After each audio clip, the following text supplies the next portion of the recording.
capítulo 1.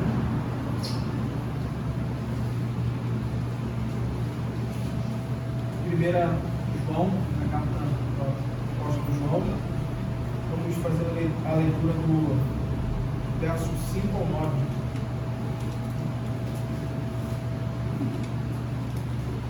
Primeira João 1, 5 ao 9. Diz assim a palavra do Senhor. Ora, a mensagem que da parte dele temos ouvido e vos anunciamos é esta: que Deus é luz e não há nele treva nenhuma. Se dissermos que mantemos comunhão com ele e andarmos nas trevas, mentimos e não praticamos a verdade. Se porém andarmos na luz como ele está na luz, mantemos comunhão uns com os outros, e o sangue de Jesus, seu Filho, nos purifica de todo pecado. Se dissermos que não temos pecado nenhum, a nós mesmos nos enganamos, e a verdade não está em nós. Se confessarmos os nossos pecados, ele é fiel e justo para nos perdoar os pecados e nos purificar de toda injustiça. Se dissermos que não temos cometido pecado, fazemos mentiroso, e a sua palavra não está em nós. Oremos mais uma vez. Pai, sua palavra está aberta, o povo reunido, a expectativa do nosso coração, a expectativa do teu povo, que tu nos instruas com a tua palavra, o Senhor, ó Pai, nos guie, o teu Espírito, o mesmo Espírito que inspirou os autores sagrados a escrever debaixo da tua inspiração, esse mesmo Espírito nos conduz a entender essas coisas, entender a tua palavra, para o proveito da nossa alma e para a tua glória. Fica conosco, em nome de Cristo Jesus. Amém. Irmãos, esse texto está aí dentro de um propósito, primeira carta do apóstolo João. Ela não foi endereçada especificamente ou diretamente a uma pessoa, como nós temos aí alguns padrões de cartas endereçadas a uma pessoa, não até o nome ali, ou a uma igreja específica. Tá? Essa carta é uma carta que nós podemos chamar aí a carta circular, ou geral, ou ainda universal, dirigida aos cristãos naquele primeiro momento. Tá? Então, nós podemos dizer aqui que o apóstolo João teve dois propósitos principais aí ao escrever essa carta, a sua primeira carta, a essas igrejas. Então, em primeira instância, nós podemos dizer que esse primeiro propósito é expor esses erros doutrinários que vinha crescendo, ou que de alguma forma estava se manifestando entre a igreja do Senhor. Nós vamos ver aqui quais são, mas o ponto aqui é obviamente apontar quais são os propósitos. O primeiro é expor os erros doutrinários dos falsos mestres, em segundo lugar, firmar os verdadeiros crentes na doutrina dos apóstolos, na doutrina de Cristo Jesus, aquela que ele ensinou aos seus apóstolos, e eles então estão passando ao seu povo, ao povo de Deus. Então, o que nós vemos aí nos versículos iniciais, nos versículos de 1 a 4, é uma espécie de introdução à mensagem que ele está anunciando, aquilo que ele vai trazer aí como ensino, combatendo o falso ensino e firmando os crentes na verdadeira fé, no verdadeiro ensino dos apóstolos. Então, nos versos 1 a 4, nós temos essa espécie de introdução, onde ele faz um relato da encarnação, da vida que estava, usando os termos aí, daquela vida que estava com Deus desde o princípio, e a partir daí dessa explanação introdutória do verbo que estava com Deus, da vida que se manifesta em Cristo Jesus, a partir daí ele traça algumas características distintivas que devem ser presentes, ou que devem estar presentes nos verdadeiros crentes. Então ele vai fazendo aí algumas colocações bem pontuais.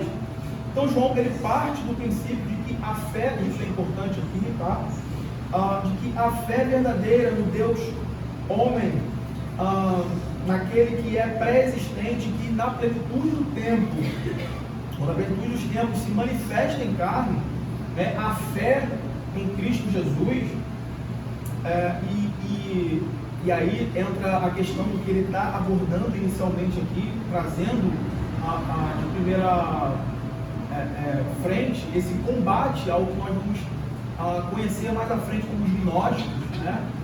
Ou como aquilo que a gente também conhece mais para frente ainda, a ideia do deísmo, combatendo essa realidade da pessoa, né? Do falso ensino acerca da pessoa e obra de Cristo, tá? Porque muitos ali naquele primeiro século, muitos falsos mestres ensinavam, né, o ensino sobre Jesus, que ele não era bem o que eles estavam ensinando, o que a igreja, os apóstolos estavam ensinando, né? O Deus encarnado, Deus homem.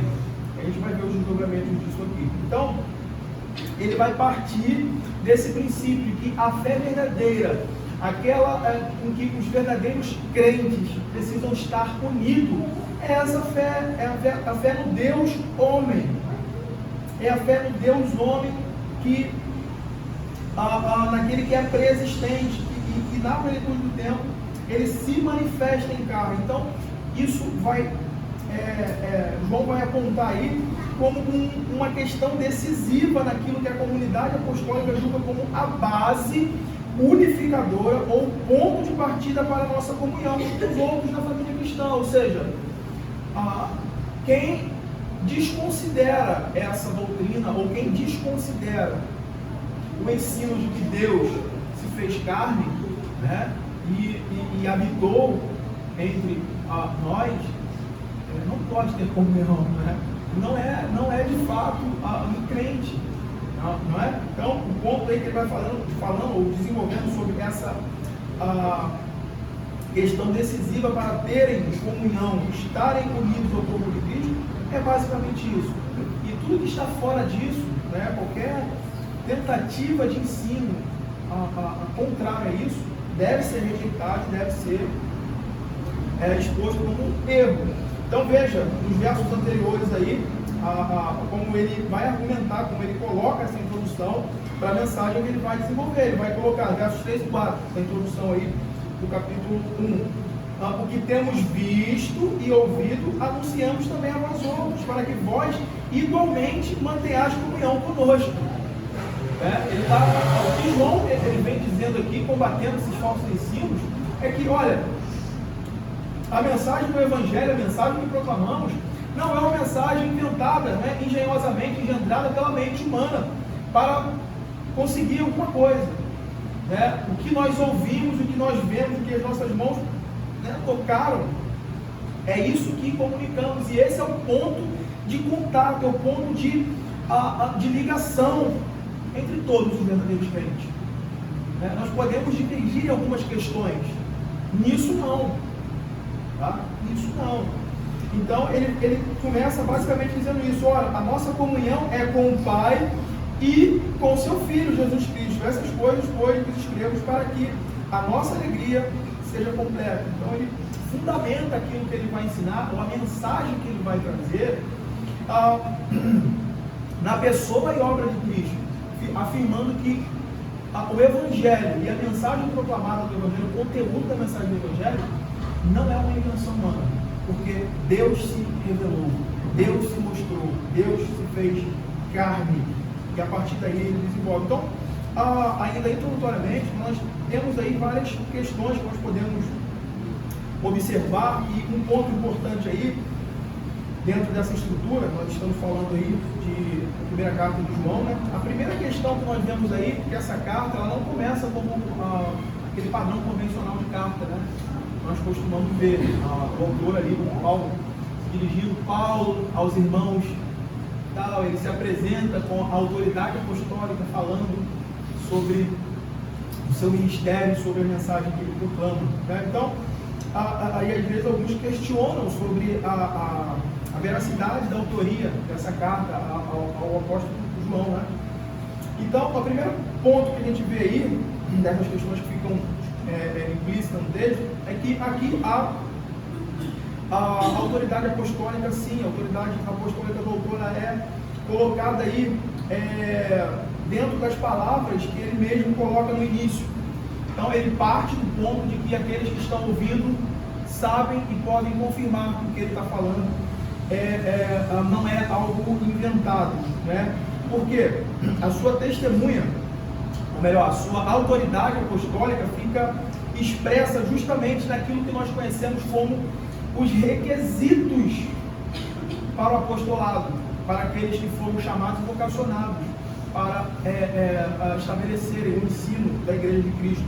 Daí a gente sabe que um dos critérios para isso é ser testemunha ocular, né? Ter visto Cristo, sua vida, sua morte e ressurreição, e ter sido comissionado diretamente pelo Senhor para esse fim de anunciar e trazer os fundamentos da fé no seu povo. Então, ele já começa aí, né, a sua carta, logo no primeiro versículo, falando o que era desde o princípio. Aí nós vemos uma similaridade muito grande com o seu evangelho, né? Quando ele começa lá no princípio, era o verbo estava com Deus, o verbo era Deus. Então aqui na sua primeira carta, para combater esses falsos ensinos, já começa o que era desde o princípio, o que temos ouvido, o que temos visto com os nossos próprios olhos e que contemplamos, as nossas mãos apalparam com respeito ao verbo da vida. E a vida se manifestou e nós a temos visto, e dela damos testemunho. Então aqui nós vemos o que é necessário a um apóstolo, e é o que traz aí essa carta, essa autenticação apostólica, atribuindo aí ao apóstolo João. E aí nós temos uma outra questão, que é o conteúdo da mensagem, que é o Evangelho, né? Que é a proclamação do Evangelho. Deus se manifestou em Cristo para a nossa salvação, né? Isso não se trata de uma invenção humana, né, para escapar da culpa, mas da graça de Deus sendo manifestada para fazer a salvação aos seus filhos. Outra questão introdutória que é vista aí é a identidade cristã que ele esboça aí, né, nos textos que nós lemos, nos versículos 3 e 4. E o ponto é esse: ninguém pode ser verdadeiramente cristão sem crer como as Escrituras ensinam, né? Então, o ponto que ele está asseverando aí é que nessa pessoa, Cristo, essa pessoa eterna, que no devido tempo se faz homem perfeito para remir a nossa culpa, nós temos aí esse ponto comum a todos os tempos, né? E aqueles que estão unidos a Cristo, todos esses devem então professar essa fé e estar de acordo com esse padrão, né? Que é contrário aí àquilo que estava sendo ensinado pelos gnósticos ou os teístas. Então, é um ponto que ele vai dizer sobre a identidade cristã, né? Desfazendo aí o ensino dos falsos mestres e, consequentemente, mostrando que não deve haver comunhão, né? Ou uma tentativa de mesclar ou de unir, né, essas realidades. Então, o povo de Deus é distinto porque eles creem naquilo que a Escritura ensina, não naquilo que é colocado e inventado pela mente humana. Então, aí na introdução, nós temos essa espécie de combate aos falsos mestres que negavam a encarnação de Cristo e, consequentemente, negando a encarnação de Cristo, nega-se também tudo que está envolvido na expiação, o ato expiatório de Cristo Jesus, né? E aí também o ensino da verdade, que nós falamos disso, né? Segurando verdadeiramente na sua comunhão com Deus vivo, a vida revelada, né, que é Jesus. E João baseia aí suas exortações sobre estas verdades. E ao mesmo tempo ele nos admoesta, em geral, a vivermos uma vida piedosa, uma vida santa em Cristo Jesus, que nós vamos desenvolver aí a partir agora no verso 5. Dentro dessa perspectiva, então, ele entra no quinto versículo, trazendo uma exposição do conteúdo dessa mensagem que ele ouviu do próprio Deus encarnado, dizendo que esta é a mensagem que dele ouvimos e vos anunciamos, que Deus é luz. O objetivo aqui é mostrar que se desejarmos ou se desejamos usufruir Cristo em sua plenitude, né, em suas bênçãos, ele requer que nos conformemos a Deus, né, nos conformemos à vontade de Deus, aquilo que Deus requer do seu povo. Né? E é interessante como Calvino, comentando isso, como ele coloca, né, Deus chamando e redimindo o seu povo. Né? O objetivo disso. É interessante como ele vai desenvolver aí, comentando esse texto. E se nós fomos chamados por um Deus que é justo, se nós fomos vocacionados por um Deus que é santo, a nossa vida deve expressar, a nossa vida deve desenvolver quem Deus é. Nós fomos feitos à sua imagem, conforme a sua semelhança. E quando nós caímos, nós perdemos, em algum sentido, né, o foco e o objetivo da nossa vida, que é a glória de Deus. Né? Então, a salvação, a regeneração, quando nós somos salvos em Cristo Jesus, nós somos novamente colocados nessa direção, nós somos direcionados a isso. Então, o viver santo, ou viver no crente, ele deve expressar o caráter de Deus, aquilo que Deus é. É interessante quando você olha para o Antigo Testamento, essa ideia de Deus chamar o seu povo dentre outros tantos povos que existiam, né? Ele vai colocar princípios, ele vai colocar pontos norteadores, ele vai falar: sejam santos, porque eu sou santo. Né? Então, a nossa identidade ligada a Cristo, nessa união com Cristo, ela requer essa expressão, esse modo de vida que expresse isso. E o primeiro aspecto que devemos entender é essa afirmação que João dá aqui, de que Deus é luz, em sua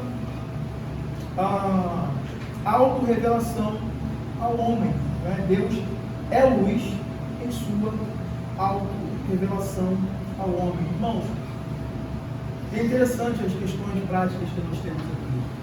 Né? É interessante demais as questões práticas que temos envolvidas aqui.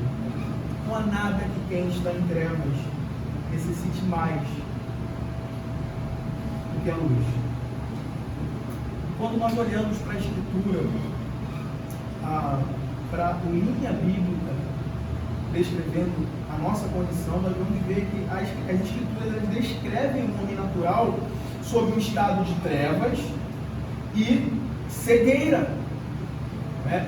Que apontam para essa realidade de a oposição a Deus, desarmonia a Deus, ou a vontade de Deus. Né? Então, observarmos isso nos traz muitas implicações, muitos ensinos práticos. Porque dizer ou afirmar, a partir dessa afirmação que João está fazendo, Deus é luz, significa que ele se revela por sua natureza pura e santa. E ao se revelar, nós então tomamos conhecimento de quem nós somos, à luz do que ele é, à luz de sua natureza, à luz de sua autorrevelação. Nenhum homem, nenhum de nós chegamos ao conhecimento salvífico de Deus pelas articulações racionais do nosso intelecto. Muito embora, né, a gente sabe que passa por isso. Né? Mas nenhum homem, puramente falando, ele chega a esse conhecimento salvífico pelo exercício racional, né? Puramente. Mas Deus faz isso, Deus se revela trazendo essa luz. E aí existem questões bem óbvias que nós podemos ilustrar para entender isso. Né? Imagina alguém em uma condição de de plena ou escuridão total, né? Em um ambiente onde ela não pode ver o que tropeça, ou não pode entender o que a faz cair, o que a faz tropeçar e se manter nessa condição. Então, a condição do homem diante das Escrituras, a nossa condição, é basicamente essa. Então, por isso nós afirmamos aqui que não há nada que quem está em trevas necessite mais do que luz.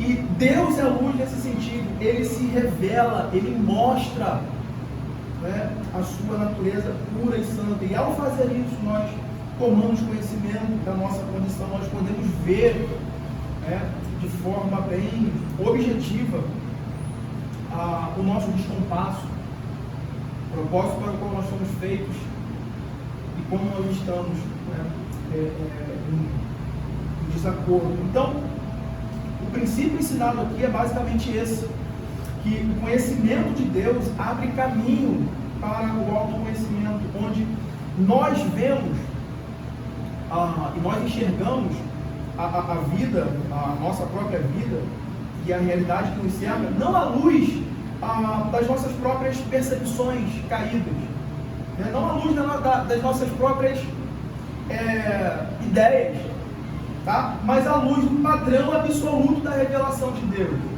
Eu acho muito cirúrgico o início das institutas, onde Calvino ele vai desenvolvendo esse conceito do conhecimento de Deus para que possamos conhecer a nós mesmos, a nossa condição, né? O nosso próprio homem caído.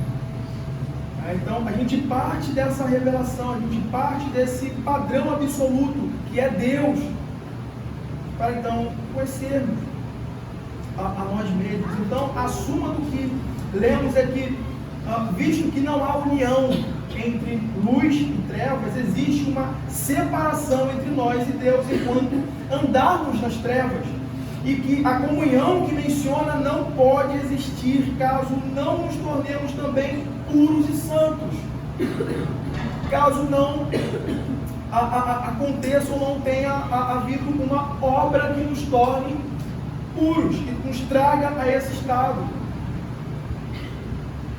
Então, a nossa comunhão com o Pai e o Filho, que nós podemos dizer aí, nossa união com Cristo, é o ponto de partida, para a nossa retirada das trevas, né? Para a nossa retirada desse ambiente onde tropeçamos e não vemos em que pecamos, em que tropeçamos, caímos e continuamos a cair. Então, a nossa comunhão com Deus, a nossa união com Cristo e a sua obra aplicada em nós é esse ponto de partida para a retirada dessas trevas. E é interessante que a doutrina da adoção, ela nos ensina exatamente isso, que ao sermos justificados por Deus, ao sermos regenerados, ao sermos trazidos a essa nova condição, Cristo nos recebe em sua família. E isso inclui a retirada da nossa vida de uma condição de trevas e sujeiras para uma condição de luz e beleza. Tenha por certo uma coisa, nós podemos crescer em santificação, nós podemos crescer em pureza, podemos crescer na conformação com Cristo, porque nós recebemos essa adoção, e isso implica, sermos tirados, porque Deus não santificará aquele que está na lama, né? Falando de uma condição espiritual, né? Ele nos tira, ele remove isso, né? Ele nos tira dessa condição, né? de estar preso nessa condição, e nos coloca nesse caminho.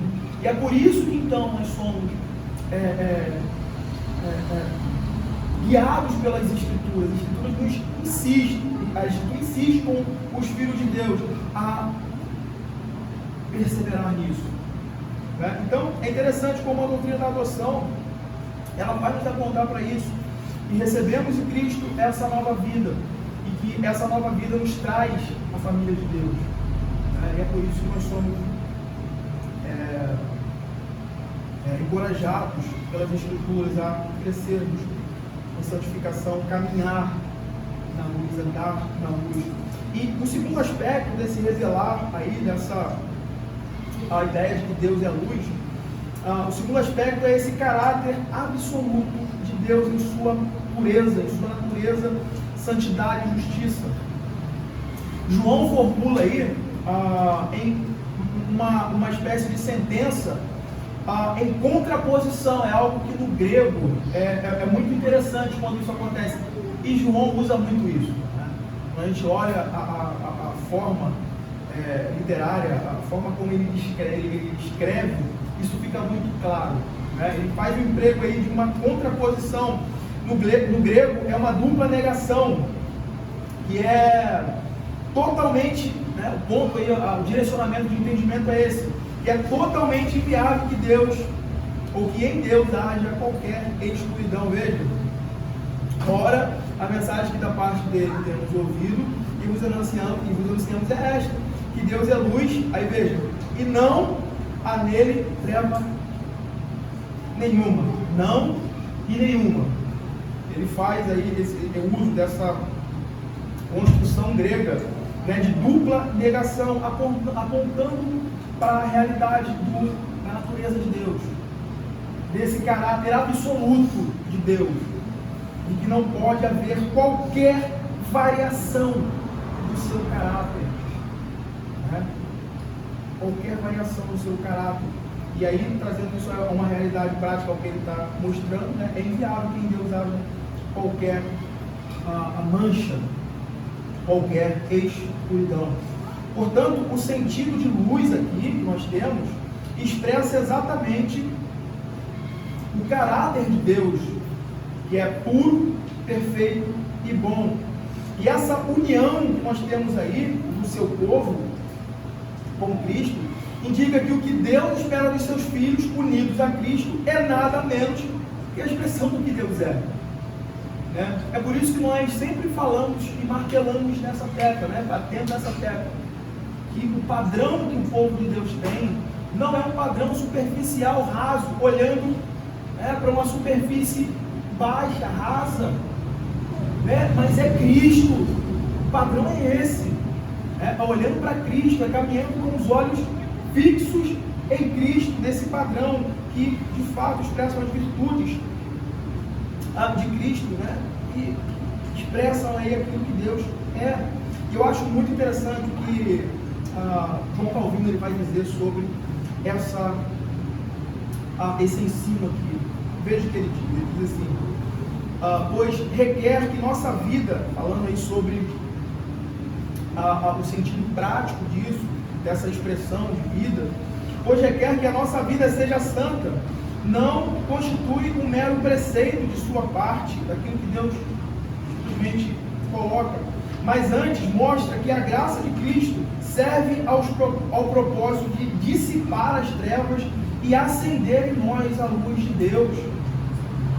Como se quisesse dizer, o que Deus nos comunica não é uma vã ficção, pois é necessário que o poder e o efeito dessa comunhão resplandeçam em nossa vida.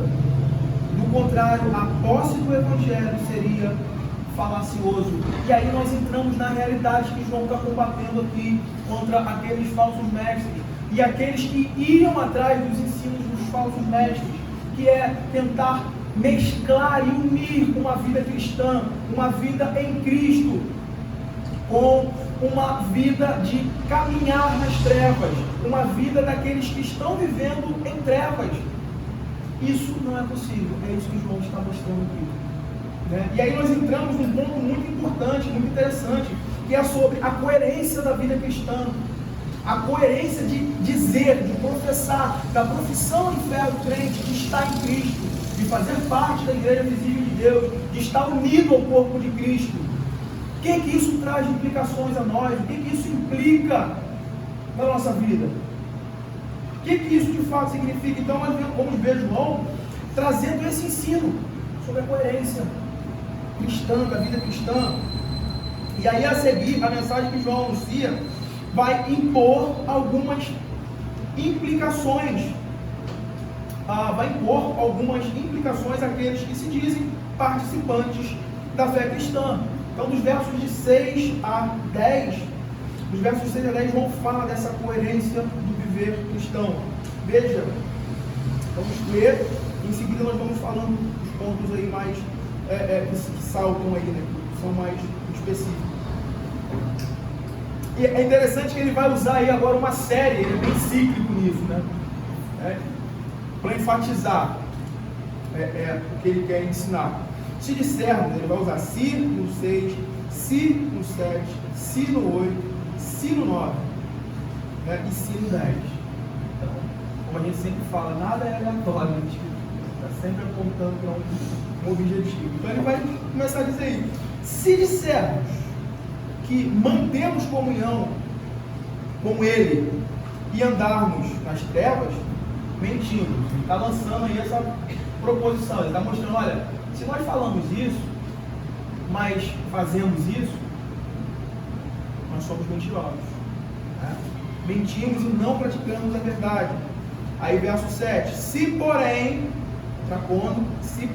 andarmos na luz, como Ele está na luz, mantemos comunhão uns com os outros, e o sangue de Jesus, seu Filho, nos purifica de todo o pecado. Verso 8.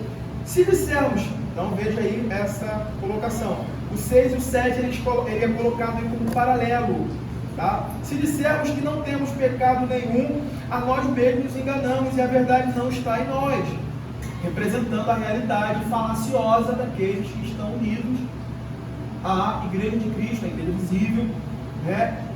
Mas que a sua vida é uma caminhada em trevas, praticando as obras das trevas, vivendo a parte daquilo que Cristo fez por ele, que é para que ele caminhasse em luz. E o verso 9, se confessarmos os nossos pecados, e aí tem a pressuposição do entendimento da nossa natureza, da nossa necessidade de ir a Deus, de buscarmos em Deus o perdão contínuo para a nossa comunhão uns com os outros e com o corpo de Cristo.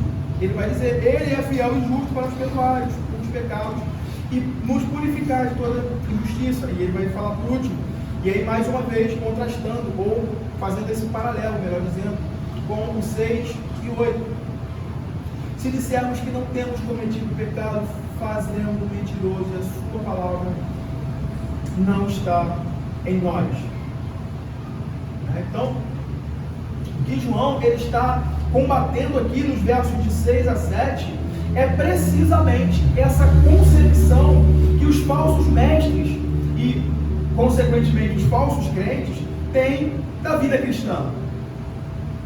Isso é muito perigoso, gente. Isso aqui é muito perigoso e deve ser alvo da nossa atenção, tá? Isso deve ser alvo da nossa atenção, que é a ideia de que se pode ter comunhão com Deus e com o povo de Deus e ao mesmo tempo viver nas trevas.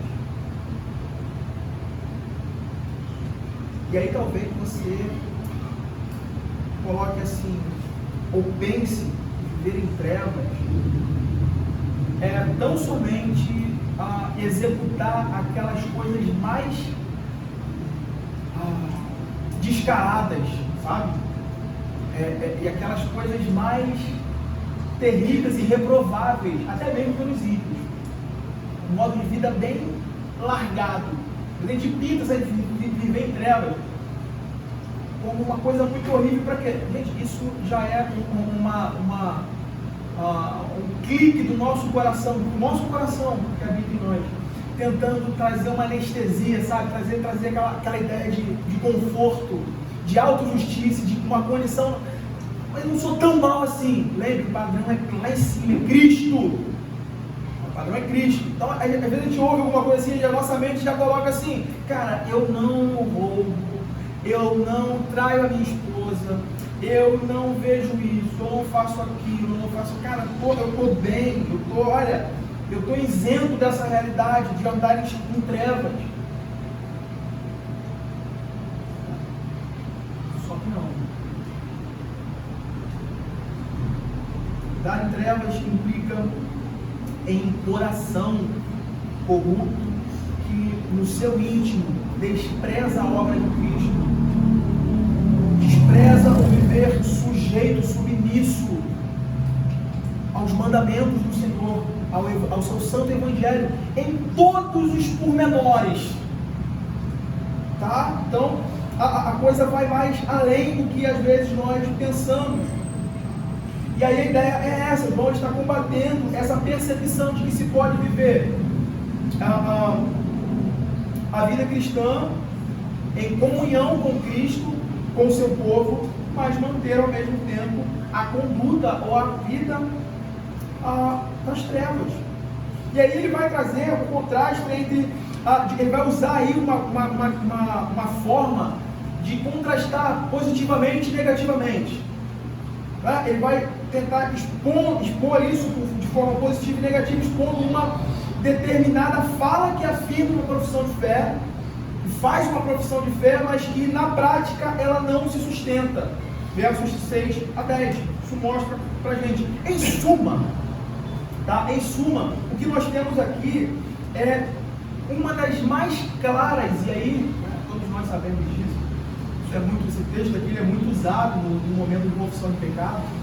Nós usamos constantemente esse texto, trazendo essa realidade aqui. O que nós temos aqui nessa sessão que nós estamos expondo aqui é uma das declarações mais claras da natureza pecaminosa do homem. E que dentro da proclamação do Evangelho, essas verdades aqui nunca poderão ser esquecidas ou deixadas de lado, tá? Mesmo sob uma vida redimida, entre os verdadeiros filhos de Deus, que é expor, mostrar essa realidade, que é o pecado que permeia a nossa conduta, sua origem em nossa natureza e suas consequências em nossas relações. Tá? Isso fica claro pelo uso dos termos "se dissermos", que nós já apontamos aí.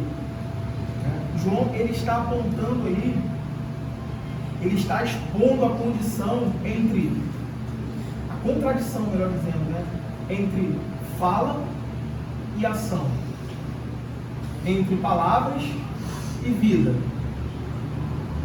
entre aquilo que é colocado por uma boa profissão e aquilo que de fato é vivido. Tá? Então, é nesta comunhão que vai consistir, então, dentro do ensino de João, que consiste essencialmente ser cristão.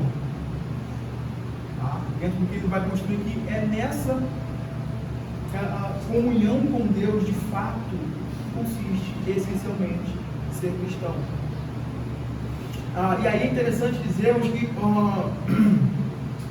andar em trevas aí no Novo Testamento tem literalmente esse sentido, tá? De fazer ou andar em oposição à natureza de Deus. Viver ou andar em oposição à natureza de Deus. E João tem em mente aqui tanto esses mestres gnósticos como esses falsos crentes, que de uma forma ou outra eles estão associados aos filhos de Deus na igreja visível. Então, veja que interessante, tá? A carta dirigida a essas igrejas ali naquele período inicial. Então, João aparentemente considera, tá, isso como realidade nas igrejas. Por isso ele está escrevendo essa carta. Então, ele considera isso como realidade. Cristãos asseveram ter comunhão com Deus, mas seu andar, ou seja, sua vida de fato, acontece nas trevas. Então, é o ponto de observância aí que nós não podemos deixar passar. E ele vai mostrar que a incoerência do que é professado com os lábios, com o que de fato é vivido na prática, revela quem nós somos: mentirosos ou, de fato, filhos de Deus. E aí é interessante a gente lembrar, ou observar aí aquele episódio da figueira, não sei se os irmãos se recordam desse episódio, onde Jesus, depois da purificação do templo, depois daquele momento que ele sai de lá, ele olha, né, ele dá aquela olhada ao longe, ele vê uma árvore bem frondosa, cheia de folhas, né? E aí a gente entende que algumas pessoas, dentro da nossa percepção aqui, falam assim, tempo de dar manga um exemplo, tá? Não sei, estou dando um exemplo. O tempo da manga é de janeiro a julho. O tempo de dar jaca é de julho a, enfim, coloca-se, né, dentro dessas perspectivas aí. Dentro do contexto aí, o que era comum se aferir que uma árvore frutífera, ela tinha fruto, era literalmente quando ela desse mostra disso, essas folhas, quando elas estivessem ali já frondosas, bem claras e diante dos olhos, era um sinal de que ali alguém podia ir procurar frutos nela. Então é interessante, abra Marcos capítulo 11.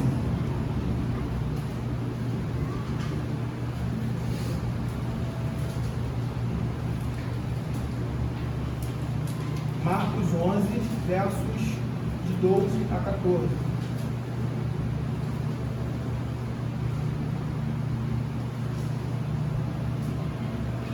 Vai dizer assim, Marcos 11, de 12 a 14. No dia seguinte, quando saíra de Betânia, teve fome e vendo de longe uma figueira com folhas. Olha o detalhe que Marcos dá. Tá? Com folhas. E aí vem aquela representação. Olha, tem folha, posso ir. Tem um ensino aí, tem um propósito nisso aí. Foi ver se nela, porventura, acharia alguma coisa. Então, aí tem o propósito de Cristo já trazer lições aos seus discípulos. Né? Ele não foi lá, está falando do Senhor soberano, né? Conhecedor de todas as coisas.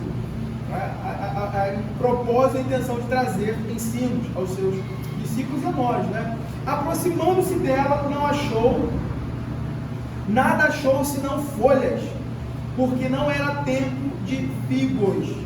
Então lhe disse Jesus: nunca mais como alguém fruto de ti. E seus discípulos ouviram isso. Tanto é que no outro dia, no outro momento, quando eles passam ali, ele estava sequinho. E eles se lembraram desse ensino. Mas o que isso representa? O que isso ensina? Qual é o fim e o propósito de ensino aí nessa passagem? Essa árvore, ela representa a vida religiosa daqueles que fizeram profissão de fé ao Deus de Israel. Está falando aí daquela comunidade dos líderes, do povo de Deus, dos escribas, dos fariseus, daqueles homens, né? E consequentemente do povo que estava seguindo, caminhando dentro dessa realidade. Então ela representa essa a vida religiosa desses que professam sua fé no Deus de Israel, de serem leais e fiéis ao Deus do pacto, diferente de todas as outras nações, que eles amariam a Deus, que eles serviriam a Deus, que eles observariam a sua lei. Né? E nosso Senhor, então, ele olha para dentro do templo, né? Ele olha para dentro do coração desses homens, e ele iria então descobrir que a casa de oração era um covil de ladrões. Na verdade, olhando para o templo, né? Olhando para a condição que estava pairando sobre aquele templo, né? A casa do Senhor, na verdade, tinha se tornado um covil de ladrões. Ele condenou a igreja judaica a permanecer coisa sem vida, sem fruto, e assim aconteceu. E assim aconteceu. Isso é um ponto de ensino do Senhor Jesus ali para essas pessoas, para essa a realidade religiosa que externamente esboça uma grande folhagem, né? Uma bela folhagem, mas que na verdade o seu íntimo, o seu coração está longe dessa realidade. Irmãos, que grande missão aqui para a igreja de Cristo. Que grande lição aqui para a Igreja de Cristo. Que cada um de nós, como membros do corpo de Cristo, como participantes do seu corpo, jamais venhamos a ostentar uma profissão de fé falsa, que exibe as folhagens da religião, mas a vida secreta de piedade é inexistente. É inexistente. É uma vida sem frutos. Que nós não sejamos assim, irmãos. Porque se nós estamos, e o ponto é esse, se nós estamos ligados a Cristo, se nós estamos unidos a Cristo, nós temos tudo para a vida e piedade. Nós estamos ligados àquele o qual nós podemos frutificar e temos que frutificar para a sua glória. Uma vida sem frutos é uma vida sem Cristo. O ponto aqui é esse, porque todo aquele ligado a Cristo dá frutos, floresce e glorifica a Deus com um procedimento e uma vida santa que agrada a Deus. É interessante como Spurgeon coloca isso, né? Comentando esse trecho, ele fala: nada senão folha significa nada senão mentiras. Nada senão folha significa nada senão mentiras. Roger ele vai dizer o seguinte: a igreja de Cristo é uma comunidade de pessoas que, crendo num Deus de pura bondade, aceitam a obrigação de refletir o caráter dele, de refletir o caráter de Deus em todas as partes da sua vida, em todos os âmbitos. É interessante como isso tem as implicações em nossa vida. Isso significa investirmos a nossa vida inteira na compreensão das nossas obrigações e responsabilidades diante de Deus, num total esforço em cumprir essas obrigações, essas responsabilidades, e também numa total atitude de arrependimento quando falhamos nisso.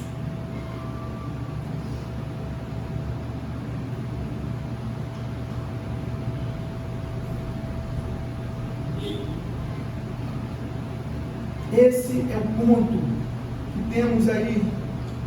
Se porém andarmos na luz, como Ele está na luz, mantemos comunhão uns com os outros, a nossa profissão é verdadeira. Aquilo que falamos é confirmado pela vida que vivemos, pela forma como andamos. Temos comunhão uns com os outros, e o sangue de Jesus, seu Filho, nos purifica de todo o pecado. É a evidência da salvação sendo manifestada nesse se porém andarmos na luz. Não existe condições de você e eu sermos crentes sem frutos, crentes sem evidências de que o sangue de Jesus, seu Filho, nos purifica de todo o pecado. Isso é um ensino. Claro que isso irmãos, é o que nos identifica como filhos de Deus. É o senso correto, é a sobriedade sobre a nossa natureza corrupta. É a comunhão com os santos, onde Deus ordena suas bênçãos, onde somos ajudados, onde somos ensinados e onde conjuntamente expressamos nossa dependência da obra de Cristo, nos aperfeiçoando para o seu dia. É por isso que ele dá ênfase a essa comunhão, porque todos os que estão unidos a Cristo têm tudo isso em comum. É por isso que há comunhão nesse corpo, porque todos estão em sua caminhada, em sua trajetória de vida. Não importa em que tempo, não importa em que localidade, eles estão andando na luz. Isso é o comum, eles estão andando de fato na luz. Calvino vai dizer que esta passagem mostra que o perdão gratuito dos pecados nos é dado, não só uma vez, mas que é o benefício perenemente, permanente da igreja e diariamente oferecido aos fiéis. Né? Diariamente oferecido aos fiéis. Andar na luz significa vivermos em Deus, expressarmos o seu caráter e produzirmos frutos que expressem a luz que recebemos. Expresse a luz que recebemos. Perdão dos nossos pecados e na comunhão dos santos. E aí, seguindo aí, na exposição, dos versos de 8 a 9, nós vamos ver João tratando dessa graça no caminhar na luz em santificação. Né? Podemos dizer que esse tema envolve aí essa última sessão aí. Aí por fim, versos 8 e 9, João descreve primeiramente sobre esse terrível engano da negação do pecado e em seguida sobre a necessidade, né, e a importância da confissão de pecado. Veja aí, versículo 8. Se dissermos que não temos pecado nenhum, a realidade do engano, do auto-engano, né? Não temos pecado nenhum, a nós mesmos nos enganamos e a verdade não está em nós. Verso 9. Se confessarmos o nosso pecado, Ele é fiel e justo para nos perdoar os pecados e nos purificar de toda injustiça. Irmãos, nada pode ser tão danoso ao homem quanto não reconhecer, não perceber que o mal que o consome nasceu com ele, está entranhado no seu ser e não pode ser combatido por autoafirmação ou qualquer outra espécie de fuga. A palavra de Deus nunca nos incentiva a fugir dessa realidade. Se você é um pecador, se você contra isso aí, né? Negue essa realidade e foge. Nós temos um exemplo disso, né? Os nossos primeiros pais. Nós temos um exemplo disso. Dessa autonegação, tentativa de autojustificação e dessa fuga. Não é o caminho. Isso nunca resolveu. Então, como é danoso, como é triste, como é terrível não reconhecer isso, não enxergar isso. E dentro do ensino bíblico que nós temos aqui, o único caminho para o pecador se livrar do seu maior problema, que é o pecado, é admitindo. Reconhecendo. Portanto, a menos que haja uma verdadeira obra do Espírito trabalhando no nosso coração, homem nenhum poderá chegar a esse senso, né, e encontrar perdão por si. Então, e aqui vale, né, aquela passagem também de Marcos. Abra Marcos 2.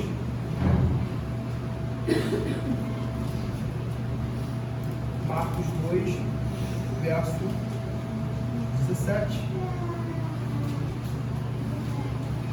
Falando sobre a necessidade de reconhecer isso. Veja, Marcos 2, 17.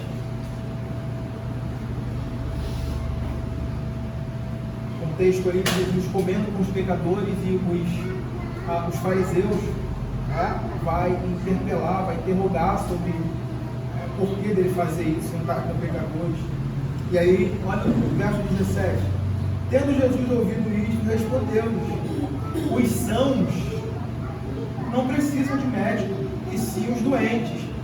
Não vim para chamar justos, e sim o caminho bíblico, o caminho de Deus para o pecador é esse, é admitindo nós vamos ver isso na aplicação final. Tá? É admitindo, é reconhecer, é concordar com o diagnóstico divino. Não fugir, não negá-lo. Então, nós vemos aí João preocupado com essa negação, esse engano aí da negação dessa condição. O ensino de João aqui aponta para o pensamento otimista e esperançoso dos gnósticos acerca de si mesmos, e que representa todos aqueles que vivem no auto-engano, caminhando para a perdição eterna, mas cheios de autojustiça. Desprezam o Salvador porque se veem justos, se veem bons, não veem então a necessidade de um Salvador. A realidade explícita, prática de que João está dizendo é que, ao dizermos que não temos pecado, é o mesmo que dizer que não precisamos do Salvador. A implicação lógica e óbvia é essa. Não temos, negando isso, negando a realidade do nosso coração pecaminoso, é o mesmo que dizer, olha, não preciso de um Salvador. Certo comentarista diz que quando negamos que somos pecadores, transformamos Deus em mentiroso, não apenas em sua palavra, mas em seu feito na cruz. Deus entregou seu Filho porque não podíamos ser salvos de maneira diferente, a menos custosa. Nós, porém, declaramos que isso é desnecessário, visto que não teríamos cometido pecado, na afirmação desse auto-engano, ou em qualquer tentativa de diminuir o que o pecado é, o que ele significa ao Deus Santo. Isso é escarnecer da cruz, isso é zombar da obra de Cristo, isso é chamá-lo de mentiroso.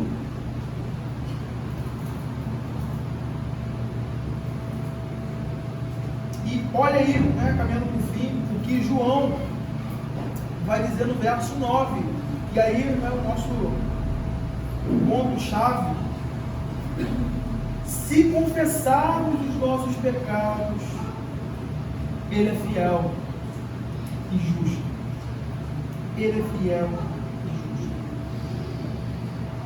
Confessar aqui, nesse versículo, aparece como um contraste fundamental em relação à negação. Veja aí, ele falou assim: se dissermos que não temos, nos enganamos nós mesmos. Então, ele coloca esse se confessarmos como um contraste fundamental em relação à negação e a minimização do pecado. É o caminho que Cristo abre no coração dos seus filhos rumo à eternidade, dessa percepção correta, dessa compreensão acerca da sua verdadeira natureza. Todos os filhos de Deus que caminharam, estão caminhando para a eternidade, eles têm isso em comum. Mais uma vez ligando aquilo que ele vem falando, dessa comunhão, aquilo que nos une a Cristo e a todos os santos. Eles sabem que são pecadores. Por isso confessamos. Por isso está incluído na nossa liturgia de culto. Por isso faz parte, isso é parte integrante da nossa vida. Então, todos esses que estão em Cristo, que estão caminhando nesse caminho de luz, eles enxergam isso, eles sabem que são pecadores, e eles são impelidos pela graça que os desvendou isso, que mostrou, que revelou essa condição. E eles estão sempre aos pés de Cristo, confessando os seus pecados restantes, se arrependendo e deixando-os. É interessante como isso acontece na prática, na nossa vida prática cristã. O presbítero Rodrigo, ele sempre que fala sobre esse texto aqui, confissão de pecados, ele fala sobre esse alvo, sobre esse objetivo da nossa caminhada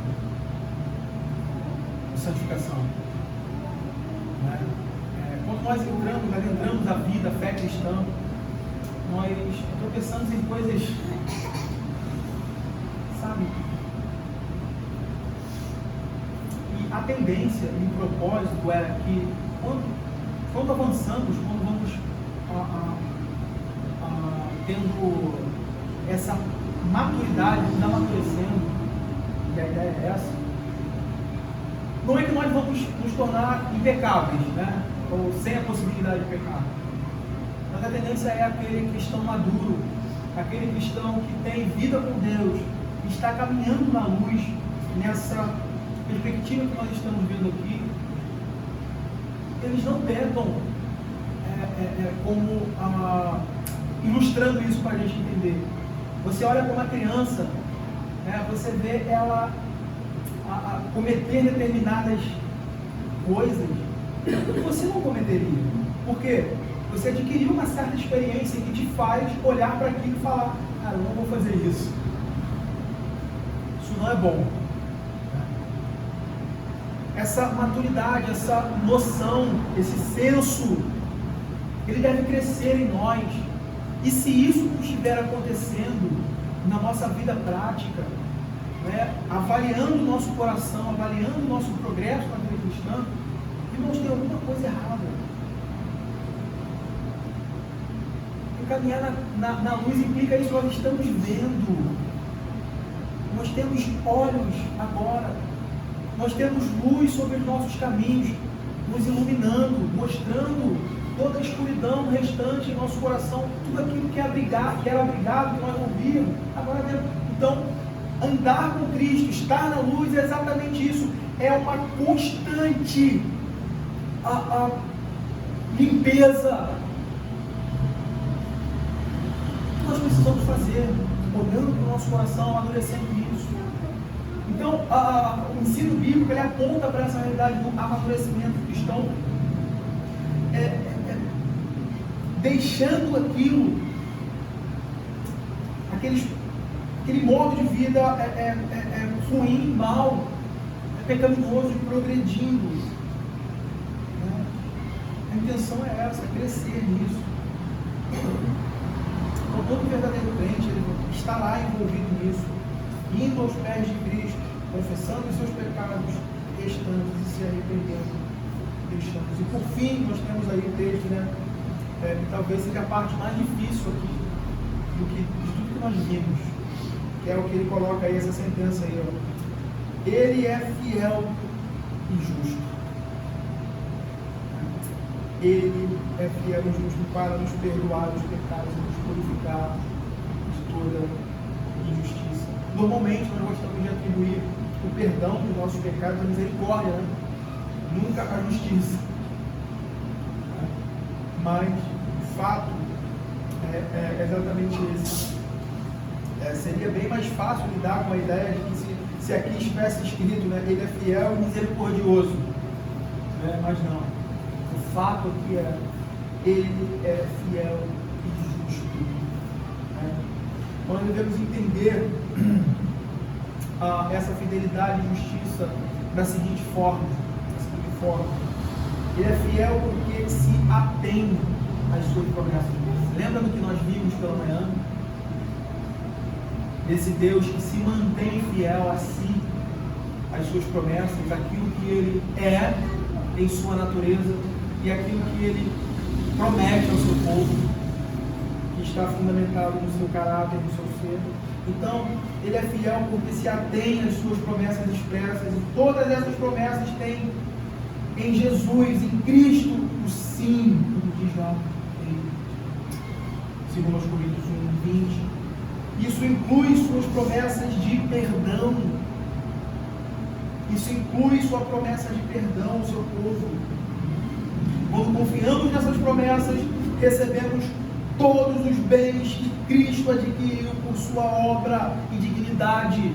Deus não simplesmente na cruz, Ele olhou, na verdade na cruz não, Deus não simplesmente olhou e achou assim, eu vou deixar para lá, como um juiz corrupto.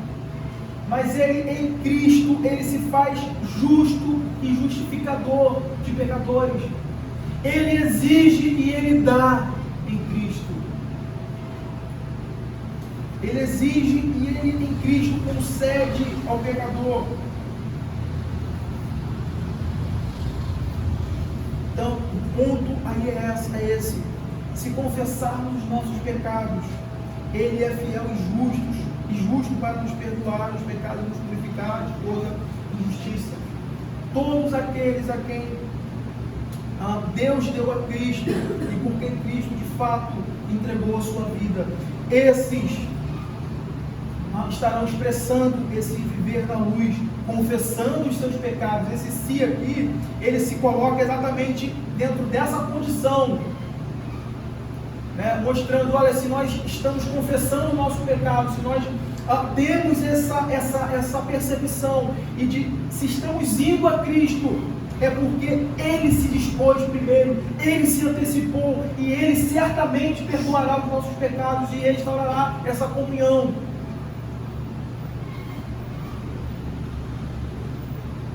O ponto aí é esse.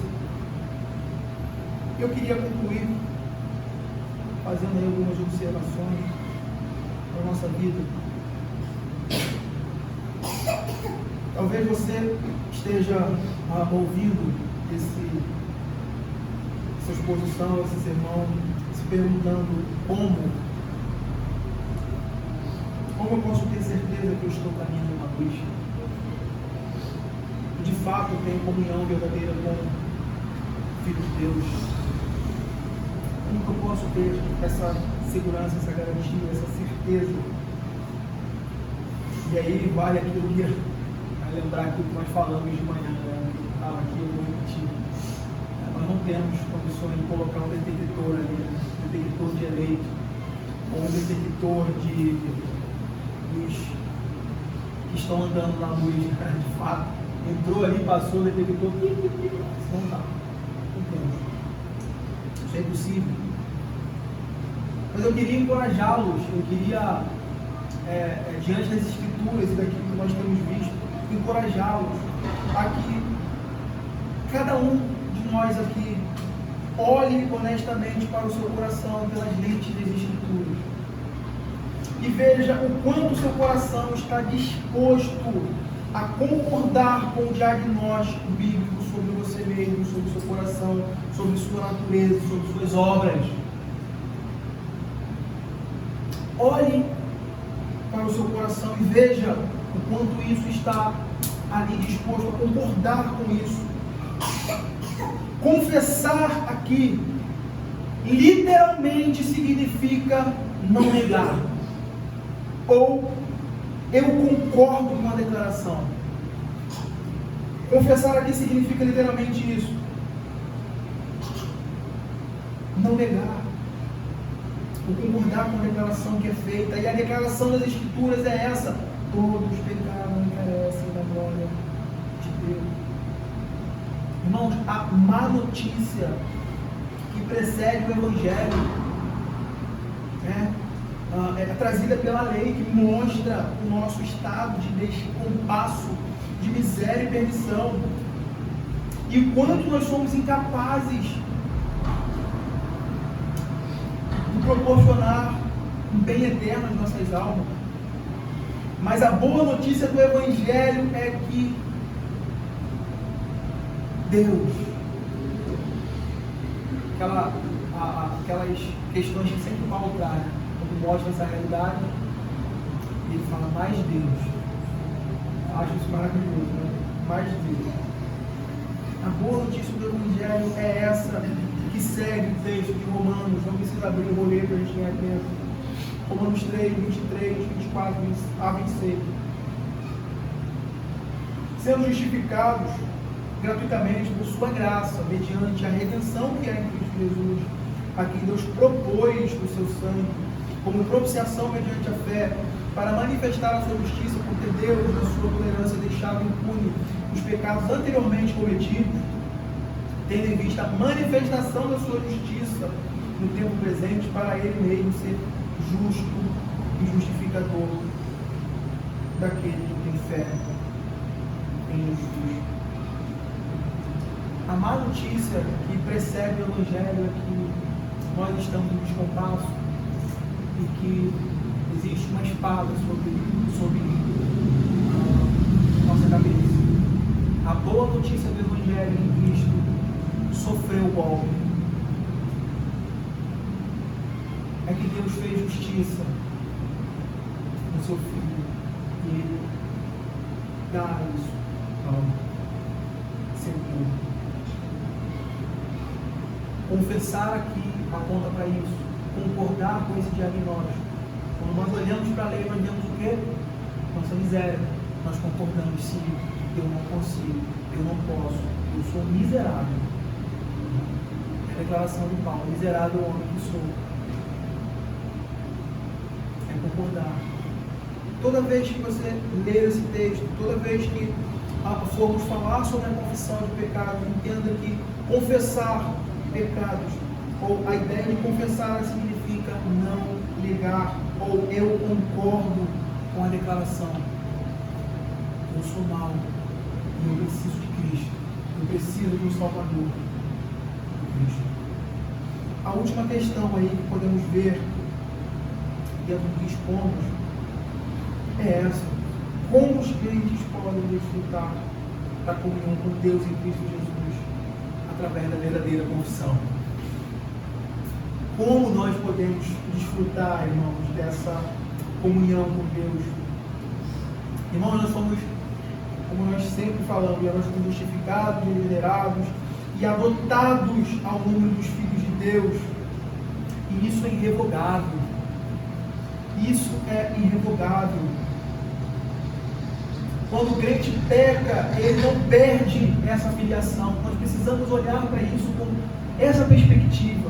Quando o crente peca, ele não perde a sua filiação. Deus não deixa de ser o nosso Pai e não nos despede da sua família, não nos manda embora. Junte suas coisas e vai embora agora.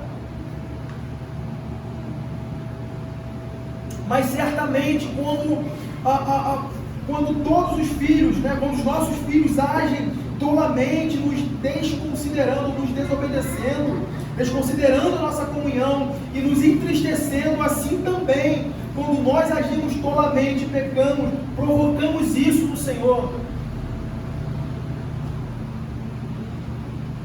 Provocamos isso no Senhor.